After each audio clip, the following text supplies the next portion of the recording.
Hey everyone, it's Fim over here.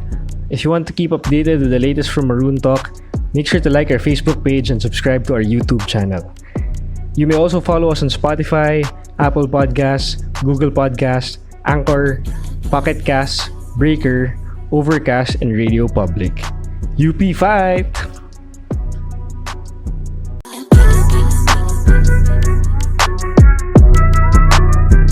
I don't know who else. Siguro anyone who would follow. Yun yung kailangan nilang lagpasan para malagpasan nila yung pagiging GOAT status ni Jordan. Talagang work ethic ni Jordan eh. Parang makikita mo na though yung series meant para dun sa Chicago ng 97-98, yung sinabi niya na parang it takes a match to light a fire. Parang siya yung naging match na yun eh. Regardless of genre, it really just fit the vibe. Whenever you have a moment and you have that song playing in the background, it just takes that particular moment to a whole nother level. Like nung 98, the instrumental background nung Game 6, like it just gave me more goosebumps than that game itself would already bring. So for una sa lahat, shout out talaga to whoever picked the songs for this series. Expect more content like this. Yeah, I would agree. And it's not just gonna be on the 90s. You look at the 2000s, I'm pretty sure Enzo would like that Lakers Kings series Ako, early 2000s, di ba? Even me. tataas ang presyon ko dyan. Grabe.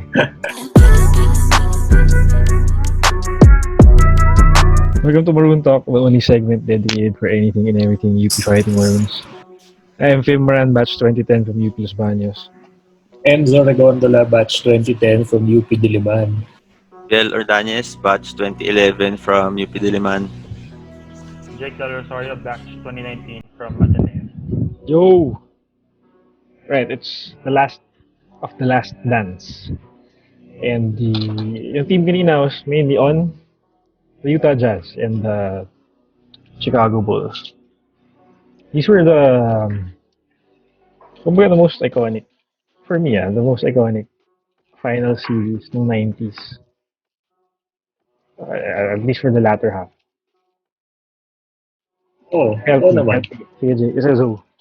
Parang maalala mo yung legacy ni MJ. Yun yung papasok agad sa isip mo. Yung the final shot. Yeah. Game clinching. The title clinching shot against Utah. Yes. Game 6. Diba? Also, it goes along with... sige, go. Sige lang. And even before the shot, yung push off, kumbaga, quote-unquote push off kay Brian Russell, which led to that open shot. Diba? So, yung pinaka-iconic, siguro kasi that's the one that sealed the repeat, three-peat. Yes. Of course, that goes along with the key players na very notable until today. You have Karl Malone, John Stockton, sila Jeff Hornacek, si Tag, Greg Osto Tag, 00. Of course, how can we discount Coach Jerry Sloan? Actually, hindi siya masyado nabigyan ng exposure sa series. Tama ba ako? Mostly, paglabas na yun, lang yung post-game comments niya. Oo. But yeah, yung wala din na napansin. But we got to see yung mga off-court after the game interaction sila, Karl Malone, Jordan, Stockton, ganyan. I think na-mention natin last episode na wala si Stockton in the series. Pero nandun pala siya. So, surprisingly. So, baka si Karl Malone. Oo. Baka si Karl Malone dapat yung sinabi natin wala. Sayang. So, it was mainly focused on the Bulls side of the story. Unlike the other episodes last week, no? Pero okay, let's go into episode 7 first. Ang episode 7 nagsimula kay Reggie Miller. Ay, sorry, 9. Nagsimula kay Reggie Miller and the Pacers. I didn't really know na gano'n pala yung rivalry nila, kumbaga, ni Jordan. Nagulat ako dito. Nung sinabi ni Jordan at ni Bill Wennington, the Pacers were the toughest series they ever played since the Pistons. I would think the Knicks or Utah. Hindi. Pacers pala. 98. 98 na to, di ba? 98. East Finals. East Finals, yan, tama. You, Jake? Anong Ako take mo here? Gulat din ako na yun yung sinabi nila eh. Kasi parang, syempre after ng Detroit, ang daming nag-improve na teams. Tapos, yun nga, yung Knicks din. Orlando. So, parang nagulat ako ba't nandun Biglang yung... Pacers eh, no? Oo, biglang Pacers. Siguro more of the talent twice. Kasi if you look at the Knicks, then ewan ko syempre wala tayong alam dito. If you look at the Knicks, mas lang sila, mas physical. But then, kumbaga, yung mga players sila, ewan ko, siguro Jake would tell us more on this one. More of physical. Yun yeah, physical. You had like sino players sila? John Starks. And Patrick Ewing. So mga enforcers sila as well. Sige Jake, can you explain to us more if ever? Well, nung first, I was also initially surprised na sa lahat ng mga koponan na MJ faced, yung pinakamahirap daw yung Indiana. But after searching sa Google, it just so happened that since the second run daw, or I think since 92, I think the Pacers were the only team to bring Chicago to 7 games. Yeah, so I think that's the second team lang. Yeah, have to factor that in na sila lang yung pushed the series to the distance, and they actually had a legit chance of actually spoiling the party of stopping the three-peat. Pero yeah, you'd think that the Knicks would be labeled as the most difficult opponent given the talent that they have, and of course New York, so major market siya. Then of course their fans, New York is known as the mecca for basketball, so you have all that taken into account. But then again, Jordan did beat Patrick Ewing over and over when they would meet sa playoffs. So yung Indiana naman, parang first and only time nila.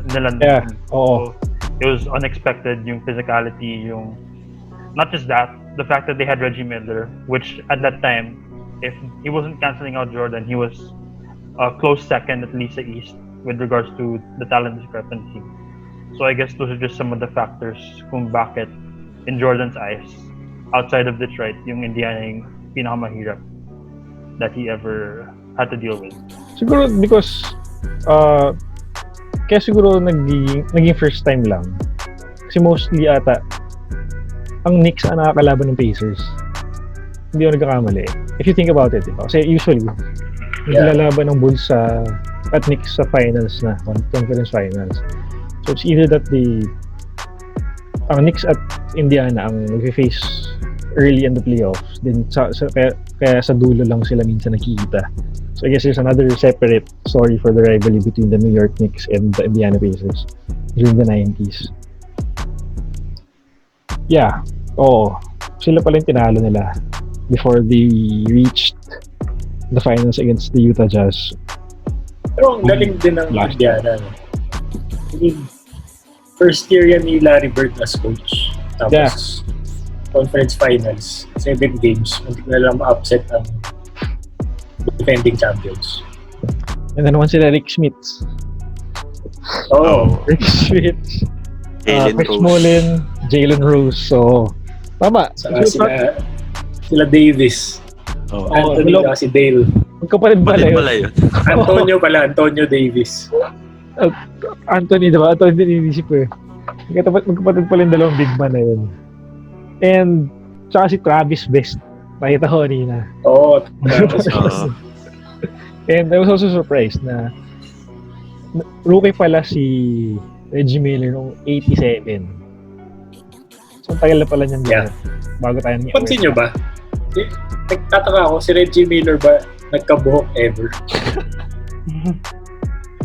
Parang hindi. Parang, Siguro, yung sinuntok siya ni Hindi, MJ, parang may buhok siya nun. Pero, doon ko lang Parang konti, nakita diba? may buhok. Oo. Pero hindi yung kumapa. yung, di ba pinakita parang rookie highlights niya? Oo. Sobrang kalbo na siya nun. Tapos nung 98 series, sobrang kalbo na niya. Oo. Hanggang nag-retire siya, sobrang kalbo pa rin siya. Tulad ni Jordan, di ba? Si Jordan at least nung rookie years niya. First, second Buhok pa. year. May buhok pa siya eh. Si Reggie Miller parang wala talaga eh. Hindi tinutubuan. Oo nga, oo nga. Yeah. Siguro if hindi natin alam kasi yung story ng Pacers side eh.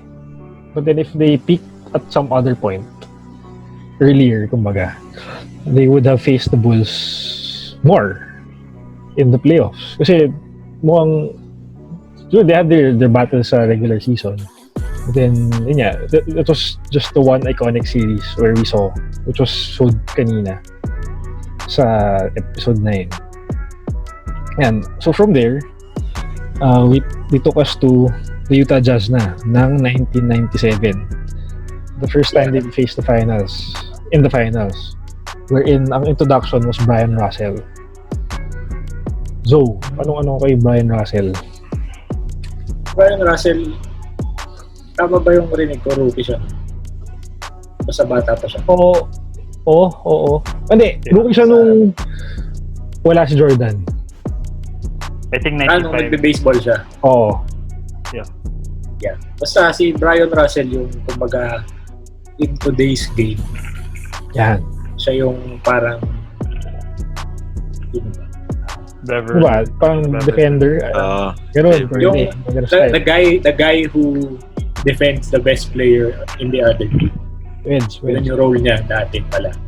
So, kaya si Russell yung laging kumbaga biktima ng mga highlights ni Jordan. Mhm. Kasi siya yung assigned talagang defender. So, kaya din siya sumikat eh, no?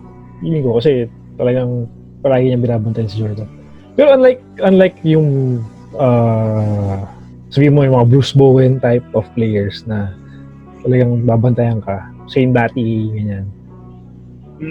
Si Brian Russell, meron siyang kahit pa paanong steady offensive game eh. Diba? Tama ba yung pag-aalala ko? So, he's Sa not... alam ko shooter din yun. Oo, meron siyang ganun. Unlike the others. So, kaya din siya sikat. So, he was the shooting guard basketball forward of the Utah Jazz in that era. Sige, talk about the first Utah Jazz series. Ano ang nangyari doon? Jake, would you remember? Ito yung... Sige. Sige, Blue game. 2-0 yung ball. before the flu game. Nagsimula 2-0 at home. Tama. So, they went over to Utah. Tapos naging 2-all. Pero kailan nag-flu game? Game 5. 5. So, nag-2-all sa Utah. So, they went back to Chicago. Hindi. Sa Utah pa rin. 2-3-2 yung format. Ay, oo. Kaya game 5 was in Utah pa rin. Okay. Yeah. Yun yung flu game. Yeah. Wala yun. Hindi ko alam na food Hindi daw poisoning. flu game. Oo nga. Food poisoning game. Eh ba na alam niyo yun before? Ang alam natin, may sakit siya as in like fever. Yung ano. Pero yung pala, yung pizza pala yung kinain niya. So had we not watched this, ano to? Hindi natin malalaman na it was, kumbaga, some sort of inside job ng some pizza place in Utah. Di ba? Five guys. Ay, Five guys ba yung pizza. Sabi, Pero 5 yung nag-deliver. Five guys. Labo, no? Yun lang pala yung papaano. And knowing na sa Marriott sila, yung security doon, ganun lang. I mean, pinapasok ko lang to. Well, siguro man they did it before they went there. Kung ano man yun. But yun, he scored he played his usual 44 minutes. minutes. Oh, 44 minutes, di ba? CPL. Ano nga yun? Ano nangyari doon? 44 minutes, tapos 38 points. Parang gano'n, oo. Parang ganun, no? So, it was nothing to him. Yeah. Parang after ng timeout, balik na sa Jordan. Oo. Pag daw nagsimula yung timeout, mawala yung ano niya. Talagang nakita mo sobrang out of the game siya. Tapos pag nag-buzzer na ulit, he's back in the game. Ayan, great players lang talaga na ganun. And he still did the job. He still got the job done. Now, let's move on naman is Steve Kerr. I wasn't really surprised. I was really surprised actually na he got this much exposure in this series. So, ikaw ba, Zo, may ano ka pa about Steve Kerr? Steve Kerr, ang natutunan ko kanina is the fact na nung Game 6, bad game pala siya nun. The whole game, bad game. Pero, yung Game 6, ito rin yung kumbaga career highlight din to ni Steve Kerr when he hit the go-ahead shot din to eh. Kumbaga, parang John Paxson in Yeah. 3. Pero si Steve Kerr naman. So, apparently, si Steve Kerr pala, parang minentor siya ni John Paxson dati. Tapos, si Steve Kerr, inaspire din niyang maging parang si John Paxson. So, nagkataon, diba? On the third championship of both three-peats. Sorry, hindi pala third to. Pero basta, same situation. They hit similar shots that clinched a title for them. Mm-hmm. So, galing nung akala ko kasi stars align, diba? Sa akin kasi isang tao lang din sila before eh. Hindi ko sila kilala. Kasi similar yung tira. Similar din yung tira na ginawa nila that made them famous. And they play the same style. At least. Actually, hindi ko rin pala alam na they play the same style. Kasi yun lang alam natin sa kanila eh. If Steve Kerr had not gone into coaching, he probably get known by that alone, that shot. Or he had also had this run with the Spurs nung 2003. Oh. So he also hit big shots there. So yeah, let's go to Jake. Coach Kerr, what do you think about your boy? Well, first of all, super grateful na marami siyang exposure, as you guys said. And actually, just made me realize na as much as we say na Jordan has 6, Bill Russell has 11, Robert Horry has 7, in my count, Steve Kerr has 3 rings with the Bulls, 1 with the Spurs, 3 with my Warriors. So he's actually up there in terms of collecting rings. Pero at the same time, this episode alone, besides Steve Kerr, but later on, we're gonna tackle yung main man ni Jordan, yung security guard. It just shows the importance of first muna, yung mga role players. So, obviously, if you're an aspiring player, you want to be the star. Everyone wants to be the star. Like, who wouldn't, right? Pero, that's where you have to give credit to Paxson. Kasi, when you want to play with Jordan, you have to be ready. Whether it's be ready to take on the verbal abuse at practice, or just getting ready for hitting the big shots in late situation. Yeah, it really requires you to gain Michael's trust. And that means sacrificing a lot. Even if di masyadong marami yung exposure mo compared to your counterparts na mas superstar compared to you. But the fact that Steve Kerr just humbly took his role and really delivered when it mattered the most. Like, it really just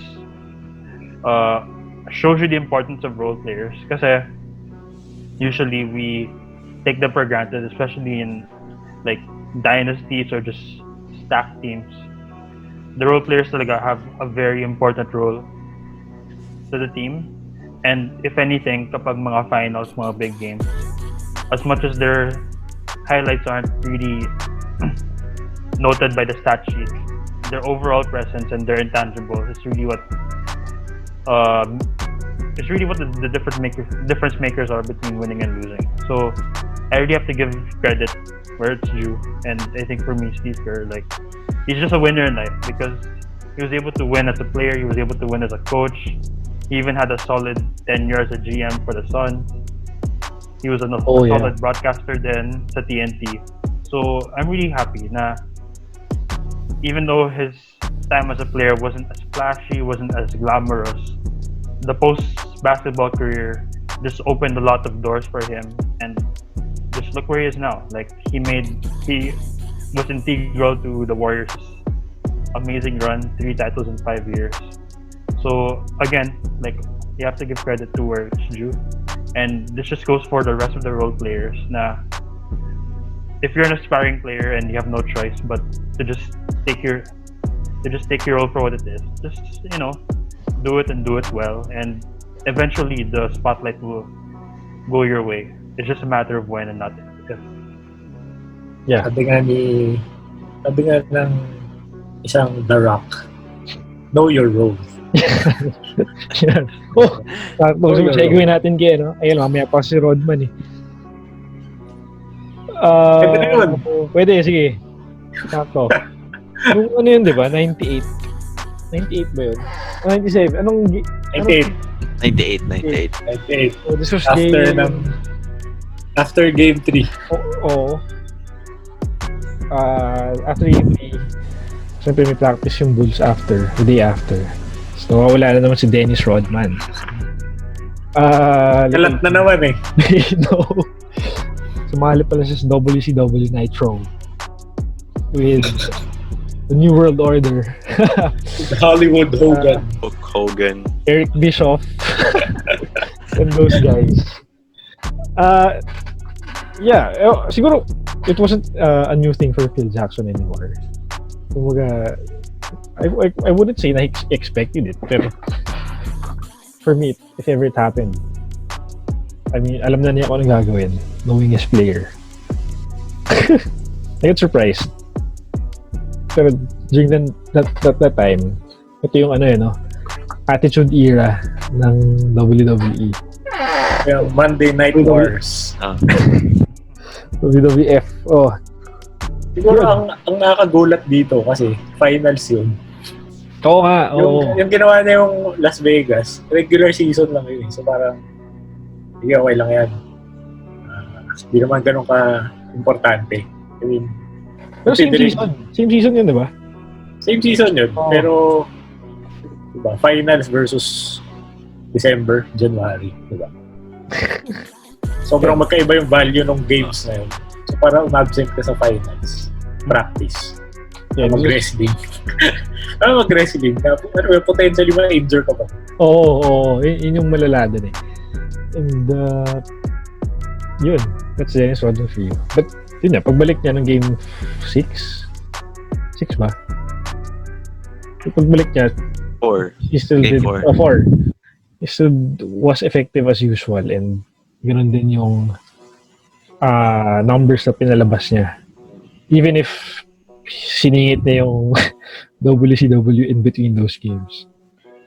And actually, this was the game after the Bulls beat the Jazz by 42 points. Lowest scoring. 54 points. Grabe yun. I mean, like, it was normal in the 90s to have scores below 100. Pero they held the team to 54 points. Diba? Parang sa game na yun, 54 lang yun. Half-time. Wala pa. Minsan wala pa half-time. Wala pa. Pwede nga, Second quarter. Mga 4 minutes to go sa second quarter. 54 na sila. Hindi alam. Siguro it was one of those days na hindi sila makashoot at all or talagang malala yung defense ng Jazz. Okay. One player was mentioned during that absence ni Rodman who caught my attention. That was Dicky Simpkins. napansin niyo ba yun, nakahuddle sila sa gitna ng United Center, tapos parang kinakausap siya ni Phil Jackson. I'm not sure if napansin niyo yun kanina. Hindi ko rin gets kung ano yung... Hindi ko napansin. Phil Jackson sa kanya. Hindi, bakit ko ba banggit tong player na to? Kasi, to those of you who are not familiar, at a point in the 2000s, nag-i-import to sa PBA. I think for Alaska. Oh. So, meron bang nakaano lang? Hindi kayo aware. Okay. Pansin ko lang na kinausap siya, pero hindi ko kilala yung player. Hindi mo kilala. Okay. Yeah. Yun, I think he played for Alaska. And yun yan, nabanggit doon na he was a teammate of Michael Jordan when he was playing here. Pero I think hindi rin naman siya sumikat or like hindi rin tumagal yung tenure niya with the team. I think San Miguel or Alaska yun. Pero siguro that time, tanda na rin kasi naman siya. Wala lang yun. Napasok ko lang. Kasi naalala ko siya eh. Apparently, he was part of the 98 Bulls pala. Okay. Kailan ba si... Napansin niyo ba yung 97 Bulls nandun si Robert Parrish? Huh? Ano ba siya? May tao sa kanina eh. Talaga? Oo. Pero Trivia lang. malamang para tayo. Ano siya? Bangko na siya nun. At least pag-champion pa. 97, ano ba difference ng 97 sa 98? Sino bang wala? Wala naman masyado, no? Wala masyado. The core was there. People yun, Yan ba si Gus? Episode 7? 9? Yung si Gus. Si Bodyguard.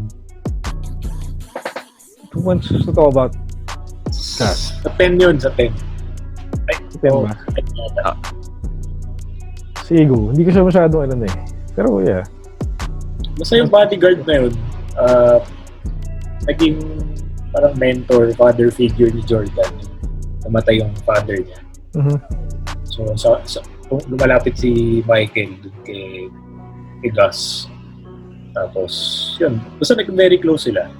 Until such time na diagnosed siya with lung cancer.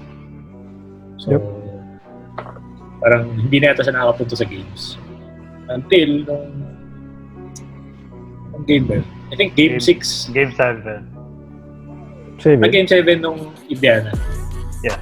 Oo. They brought him there to watch. At the game ball. Yun. Yeah. So, meron ko palang ano. Thank you si Michael sa kanya kasi ito yung parang lucky charm nila. Yeah. Kumbaga meron din pala siyang kasi usually you just see superstars hanging around with other superstars. Well, what we've been seeing sa series was he usually wants to spend his time alone. And siguro si Gus was part of that kasi siya nga yung part ng team ng bodyguards ni MJ. And yeah, I guess they pretty much spend so much time together. Yeah.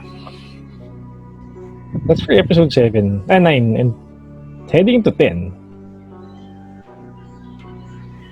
Wala namang mostly yung sorry na wala ako sa kasi yung finals lang eh. Ano ba ibang nasingit sa 10? Yeah, wala masyadong flashback. Just pretty much straightforward to the What? Natutunan ko din doon na injured pala si Pippen ng Game 6. Yeah, no. Oo. Which was solid. Kumbaga, he was pretty much out pala the whole game. Yeah. Pero he finished the game. He received treatment sa locker room. Pero to even play with a back injury, mahirap yun. Kasi experience ko magkaroon ng yung parang back spasms or something. Sakit. Hirap gumalaw. Hirap tumakbo. So, yun. For him to play at that level, sobrang humanga ako sa kanya. Yan, tanong natin si sports scientist Phil. Walang impact yun sa Kasi na-experience ko na rin yun. Na lalaro ako sa liga. Tapos sobrang stiff nung likod ko. As in, pag yuyuko ka, kailangan halos buong upper body isasama mo. Tapos kailangan biglain mo talaga yung pagtayo mo kasi sobrang sakit. Tsaka yung laro niya kasi mismo, parang 'di ba yung first basket niya, dunk ba? Tapos pagbagsak niya naramdaman niya na daw talaga na iba yung sakit.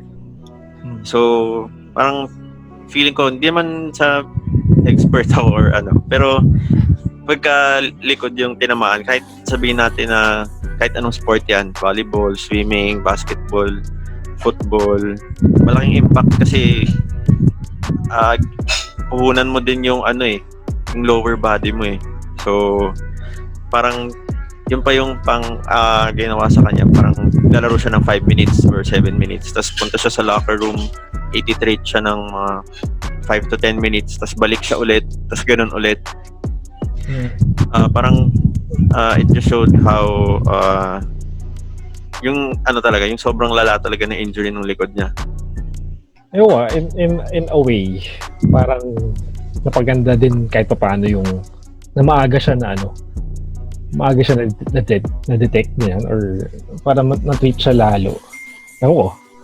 But then if he played more, ewan ko talaga hindi niya kayang heading to the game, hindi rin siya sure kung gaano ilang percent siya, kumbaga. So, but yeah, so si Jordan carried the whole team kahit paano. And nung second half, talagang pinilit na niyang isama si Scottie. Kahit, yun yan, naging decoy lang siya, for the most part. Kaya sa mga, parang naisip ko what if dyan sa series na yan. Kasi, di ba,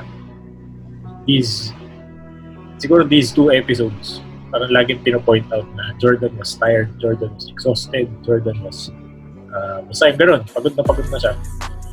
So, inisip ko na 98, kung wala yung tira niya, o hindi pumasok yun, o hindi na-steal sa yung bola kay Malik. Tapos nanalo yung Utah, or kahit mag-overtime lang. Tapos, let's say nanalo yung Utah, tapos nag-game 7, tapos gano'n yung lagay ni Pippen. Tapos pagod na si Jordan. Tingin ko kayang manalo talaga ng Utah dun. Di ba? Matutuloy ba yung 6? Ganun. Oo. Pabalik ba sila sa 1999? Ganyan, no? Madaming pwedeng tamang pag-isipan had they not won that championship, had Jordan not hit that shot.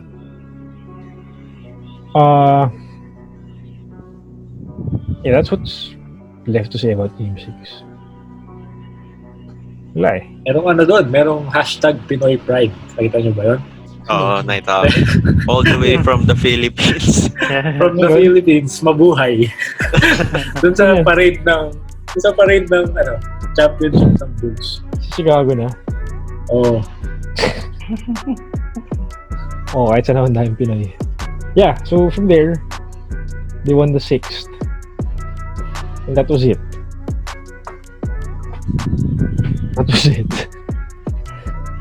Siguro usapan nila yung after of season, di ba? Ito ba yung kay Reinsdorf?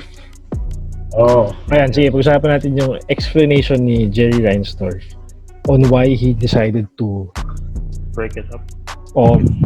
Make it the last dance, kumbaga. Sabi ni Reinsdorf, parang matapos yung contract ng mga players nila.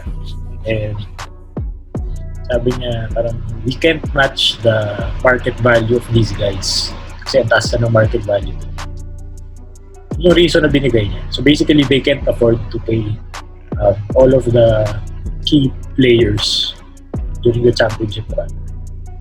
At least for a year man lang no? Kahit yung 1 year na yun, medyo hirap na talaga sila. Yeah, but si Jordan responded to that. Then again, you can't put money aside when it comes to that issue. So, ewan ko, if it's, kunyari kung college to, not the pros, and it was easy for them to decide whether to go back next year or not, they would have. I mean, they probably would have had if things were in that in those circumstances. Pero hindi. These are the pros. This is the NBA. You have management to think about. You have a budget to think about. You have a salary cap to maximize. So yeah, I guess that's the business side of it. Kung saan papasok yun. Pero diba yung nasasabi ni Jordan, parang mag-offer ka ng kahit 1-year contracts lang dito sa mga to make another run for next year. Don't you think they will accept kahit may pay cut sila? Parang ganun. Essentially, ganun sinasabi niya, diba? Yes. So nga naman, tama naman. Mm-hmm. Siguro kung may ganung incentive to go for 7, why not? Yeah. Oo. Siguro, it all boiled down to their communication. Unless there was something else in the there was another issue na hindi na-disclose by the management to them. Pero sino yung nagtanong kay Jackson na i-feel na i-extend? Si Kraus ba? Yata. Kaya nung for another year, di ba? Well, Kasi di ba meron ng statement si Phil na, or si Jordan ba, na previous Phil ata nagsimula na parang sinabi niya, even if we go 82-0 and win the championship, hindi na siya babalik. Oo. So siguro factor din yun. Oo nga pala. Oo. So there was this, meron silang parang binatawan na salita at the beginning of the season. Yeah. Pero yun nga, if they came back next year and did not win anything, we wouldn't be celebrating that team as we are right now. That's me. Ewan ko. What's your take, guys? Ako, siguro kung bumalik sila ng yung 1-year contract lang, feeling ko kaya nila pero may hirapan sila. Kasi next season, kakalabanin ulit nila yung Indiana. Tapos, isipin nyo na lang kung kaya ba nila yung New York team that year. Mm-hmm. Kung kaya ba nila yung Spurs team that year. May iba-ibang factors din eh. Diyan na si Duncan. Oo. Sila Robbins. Yeah. You had other teams. Hindi naman sila talaga yung they were the super dominant team, but then you won't know if the role players will still be there. I mean, will be the same guys. It'd still be competitive, but then we'll see because they're all aging. But then, yeah, I don't know. Yeah. Yung 98-99 was, di ba yun yung lockout shortened? Oh, yun pa, lockout din. Hindi rin natin alam how that would have affected it. Mm-hmm. Yeah, external factors. Meron pala ako nabasa kanina, parang 'di ba nga yung yung lockout nung 98-99 season, parang dun sa lockout period na yun, parang nagkaroon ng cut si Jordan sa daliri dahil sa cigar. So, kailangan siyang operahan. So, kung natuloy din pala siya, parang hindi rin siya makakalaro dun sa buong lockout season na yun. Isa pa yun. Again, we never know. But then, siguro nga, they did leave already in a timely manner. It's debatable, but I don't know. Sige, Jake, what do you think? Well, for me, hindsight's always 2020. And I'm sure kung both fans ka in 98, of course, you'd want to bring them back for one last dance. Pero like, extend mo for one more year. Pero, yun nga, lockout season, so out of rhythm yung mga players. Tapos aging pa sila. And then you have up-and-coming teams, like, you have the Spurs, who have David Robinson in his prime, Tim Duncan, who's very young. The Lakers are up-and-coming, you have Kobe and Shaq. Then sa East, of course, you have the Pacers again, you have the Knicks, you have the Heat, yes, Miami. So, yeah, hindsight's 2020 lagi, but I guess based on history, how it has shaped our league, I guess okay na rin na they decided to call it quits after obviously Jordan is the type to not want to back down. Yep. Sa competition. He'd be the first to say na kahit talo pa rin ako sa finals, just don't break it up prematurely. Pero if they had played, maybe we would be talking 6 for 6. And I guess it's also good for the other players because somehow the Bulls won because let's be real, even though they're old players, no one really at that time would bet against Jordan. Baka Duncan would have another loss in his resume. Baka if the Lakers made it to the finals, Kobe would have a loss in his resume. So I guess it's good not just for the Bulls but also for the rest of the league. Na the Bulls decided to just cut their ties after the 98 season.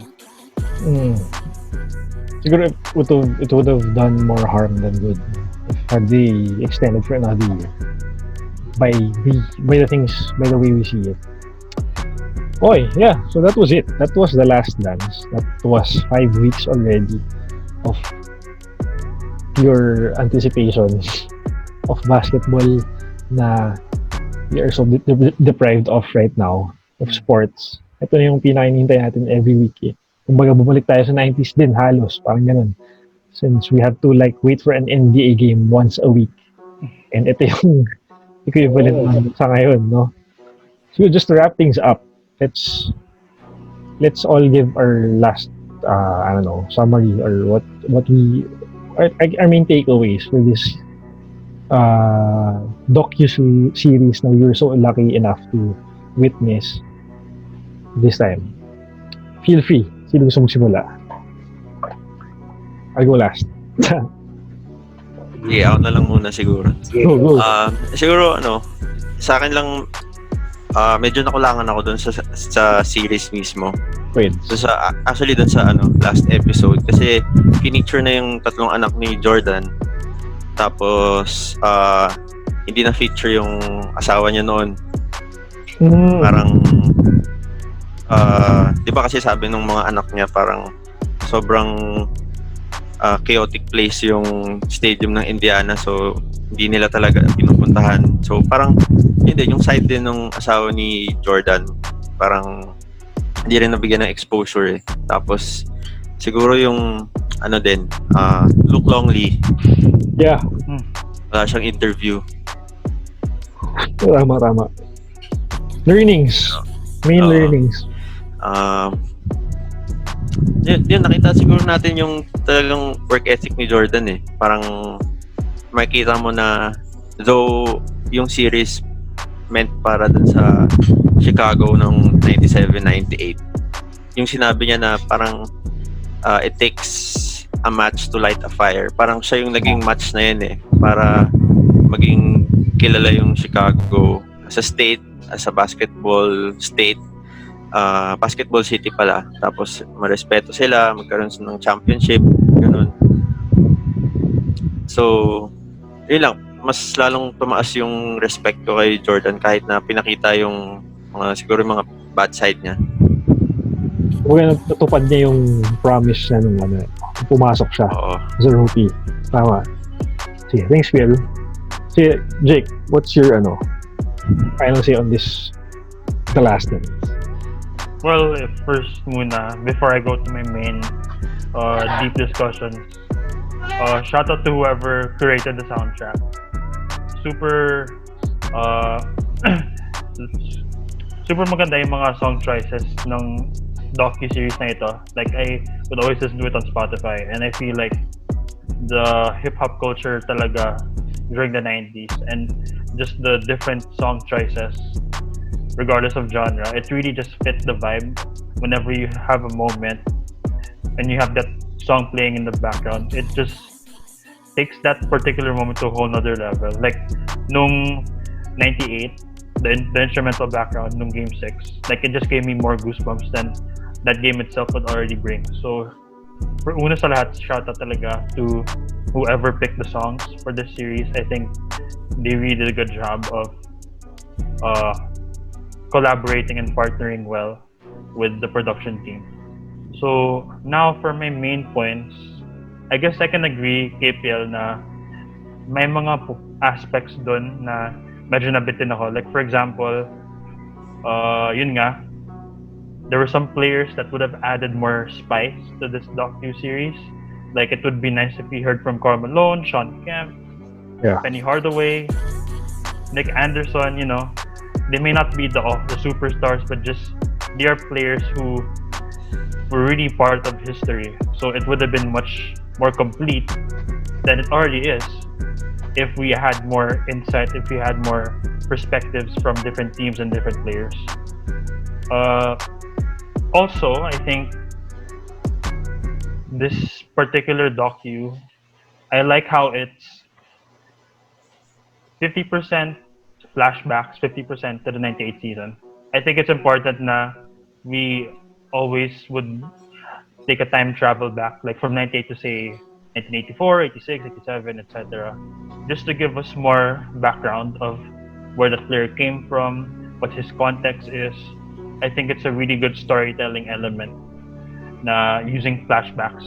Really, uh, it just gives the audience a much better understanding of where the player is coming from, why he acts certain ways, and I guess also one last insight before we go to the lessons. Uh, Again, the background people, they're so important.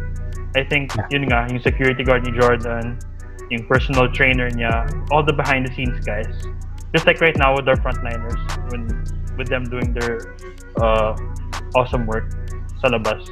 Just like them, the behind the scenes people here in the series and in Jordan's life and in that 98 season, you have to give them credit because the story is not complete without these guys. And like I said earlier, whether role player ka man, or if you're Jordan's Robin, or if you're the head coach, which in this case is Phil Jackson, it really is important for everyone to just collaborate well in order to produce like one of the best dynasties like we've ever seen in history.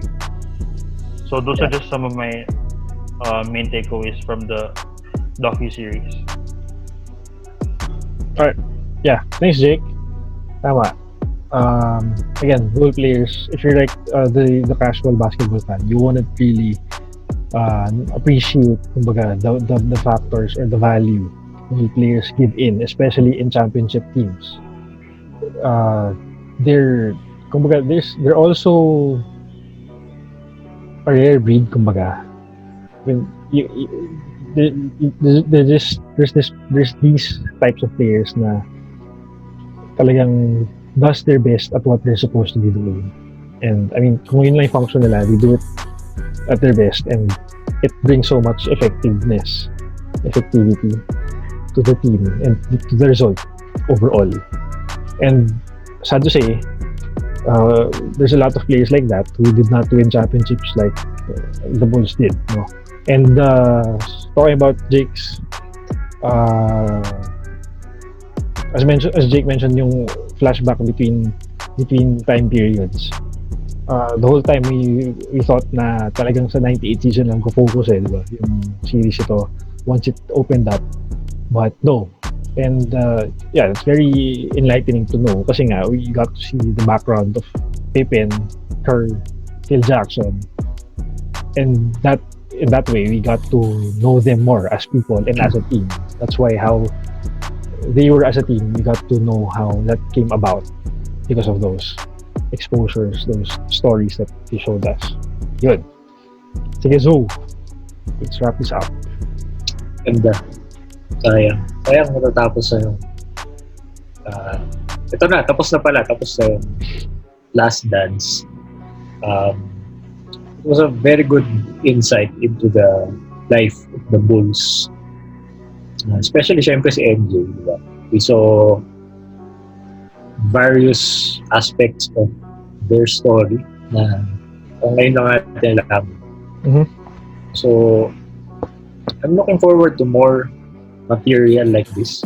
Yes. Actually, ang gusto ko talagang makita is kumbaga yung counterpart nila. Kumbaga, nasabi na yung story ng Chicago Bulls. Ngayon sabihin natin yung story nitong Pistons, Pacers, Knicks. Lahat ng mga nakalaban nila from their point of view naman. Kasi syempre ito, parang may rights dito si Jordan sa footage. So syempre meron din siyang say dun sa ano magiging content, di ba? Mhm. Pero sana magkaroon ng yun nga, a separate story to show the other side. Because I think that's going to make things more interesting. Lalo na yung era na yun, yung 90s. It's a very colorful era of basketball. Lalo na sa NBA. Yun. What I learned, siguro, nakita ko talaga yung greatness ni MJ. Kumbaga, kung merong argument for Michael Jordan as the GOAT, lalo pang na-strengthen. Kasi, kung mapapansin nyo si Jordan sa career niya, parang he just kept on going up the ladder without anyone actually knocking him off of the top, diba? Nagsimula sa career niya missing the playoffs. Then, he made it to the playoffs but couldn't get past the Celtics.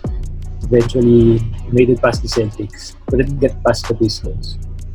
They went past the Pistons, nandun sila sa finals. Champion sila, nag-3-peat sila. Pero, tapos nag-retire siya. Tapos, bumalik siya, nag-champion ulit sila. So, tapos nag-retire na ulit siya. So, kumbaga, when he was playing, he stayed on top. Yeah. No one was ever able to knock him off. And that's what separates him from Bird and Magic, from Kobe, from LeBron, and I don't know who else. Siguro anyone who would follow. Yun yung kailangan nilang lagpasan para malagpasan nila yung pagiging GOAT status ni Jordan. The fact that when they reached the top, no one was able to topple them. That's what greatness is talaga. Is, kumbaga, tama, gradual progress yung no? Kasi he experienced failure early on in his career nga, sabi ni Enzo. But then, umabot ng 90s, late 80s, he was getting there already, but then he still couldn't get there. But then, once the 90s came in, yan, he was on the top already. And kahit sabihin mong nag-baseball siya, nag-casino siya, ang daming issue about him sa Olympics, ganyan. He was still on top. I mean, he became a champion most of the 90s and he was there. Tama. O ano, I didn't realize na he never got down from there. So, siguro nga, tama na yung exit nila no 98 was the right exit. Looking at it that way. And Pero parang, titignan mo, the only person who knocked him off the top was himself. Nung umalis siya. On his own ways, kumbaga. On his own will yun. Yan. On terms, yes. Kumbaga, nung bumalik siya sa Wizards, parang wala na yun. Ano na yun, parang for fun na lang siguro. Yeah, papapawis na lang. Basketball na. And he mentioned that din naman. He mentioned that early in one of the early episodes na he'd rather walk out of this game in his own will. Na, di ba, sinasabi niya yung other players would say na they'd have to drag me off the court to make me stop playing basketball. But then, sa kanya, no. If he feels there's no point anymore to like play, and why else play, di ba? On the point naman ni Enzo na we're gonna expect more content like this, I would agree. And it's not just gonna be on the 90s. You look at the 2000s, I'm pretty sure Enzo would like that Lakers Kings series early 2000s, di ba? Even me. Ang presyon ko dyan. Grabe. It would be so nice if ever lumabas siya. Kahit yung Kings lang na yung Kings team na yun, di ba? I'm pretty sure they have footage din. They Mike Bibby, the veteran Vlade Divac, and Prime Chris Webber. And of course, who would forget Rick Adelman in that iconic Arco Arena owned by the Maloof. Yeah, I mean, you go era by era, you have so much stories to talk about. As fans, we like to talk about those stuff. And I'm sure that one way or another, sometime, sooner or later, these productions, content will come out soon. Or, I don't know, maybe I think Kobe's the next one in line who will be seeing like this. And we're gonna be again privileged once again if we're able to talk about like this as well. Yeah, as for me, yeah, we've been saying it every week na naman na this series was not just about basketball. If you're not a basketball fan, you would still be in a way relating to the issues that you would see here in this series that was showcased. You got to see different aspects of sports. You have to see different aspects of showbiz. You have to see different aspects of life itself. No, so even if you don't know Michael Jordan, which I don't know how that would be possible, you still get to appreciate at least one episode. Kahit pa paano isang episode na kung hindi ka talaga sports fan, you would get attached to one episode at least for this docu-series. And again, you are again blessed to witness this type of content na you were able to live out as well as during that era. Again, even me, kahit ako, I would love to see other people pa join that my interviews. At least we got to see Kobe, David Stern, sino pa ba? Sino yung mga notable? Even Barack Obama, di ba? But then for me, parang feeling we're gonna be reaching too much na if ever we ask for more people to join. Kumbaga, in a way, they did their work na rin naman in coming up with these types of personalities to talk about that 98 Bulls team. And it would be more like better talaga kung ano pa ibang key personalities na we would have expected sana to join there. But yeah, I guess that's that. Yeah, that's it. That's the last dance, everyone. We don't know how to end this actually. Because we don't want to end this because wala pa actually we have sports na. Talking about football, I think the Bundesliga is back. The top tier of German football. So at least kahit pa paano bumabalik na yung sports atmosphere.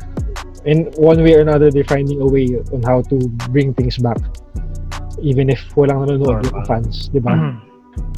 I don't know how long is that gonna happen, but I'm sure it's definitely different compared to Balik na rin ang UFC. Yes. Talaga? Oh, Totoo pala yun. Lumaban na sila ng ang wrestling hindi nawala eh. Ang WWE hindi nawala. They're still conducting pay-per-views kahit walang tao. I think the WrestleMania was pushed through despite that. Pero yun, that's it. We'll see what else we can talk about in the coming weeks. But there's no NBA for now. I don't know. Pero next week, mag-a-announce daw si Adam Silver ng future plans niya sa NBA this season eh. Meron ba? So hindi pa last week.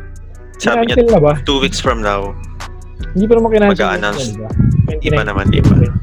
Wala pa. So there's still hope for at least the playoffs or for LeBron to get a ring in La La Land or sino Vince Carter.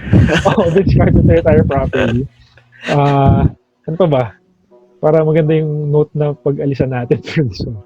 Ano pa yung mga kwento? Mag-rookie of the year ba sa Zion? Battle of LA. Off? Battle of LA. Oo. Malamang naman si Kawhi naka-ilang na ngayon. Sana naman naka-ilang ano tawag doon? Load management. Yes. Siguro nakapag-manage siya na ayos itong off-season kumbaga. Yeah. Basta gusto ko makita mag playoff ang siguro mga top 24 teams. Playoff mo lahat. Parang exciting, parang March Madness, di ba?